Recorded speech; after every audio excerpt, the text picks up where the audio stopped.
আপনাকে যদি জিজ্ঞেস করি ওয়ার্ল্ডের সবচেয়ে স্মলেস্ট মুভির নাম কি? ওয়েল, আমরা মুভি বললেই আমাদের মাথায় মোটামুটি ২ ঘন্টা বা তার বেশি সময়ের কথা আসে। তাহলে সবচেয়ে স্মলেস্ট মুভির সময় কত হবে? যতটা কম সময় চিন্তা করছেন তার চেয়ে অনেক কম। মাত্র ৬০ সেকেন্ডের মুভি। মুভিটি একটি সাধারণ গল্প নিয়ে নির্মিত হয়েছিল, যেখানে একটি ছেলে পরমাণু নিয়ে খেলে। ২৪২টি ফ্রেম দিয়ে মুভিটি তৈরি করা হয়েছে, যার সবগুলোই ফ্রেমেই পরমাণু সাজিয়ে তৈরি।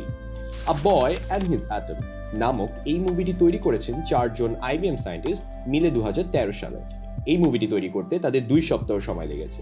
এই মুভি অ্যাক্টরস হিসাবে অভিনয় করেছে কার্বন মনোক্সাইড মলিকিউলস এবং এর ফ্রেম সাইজ ছিল মাত্র 45/25 ন্যানোমিটার।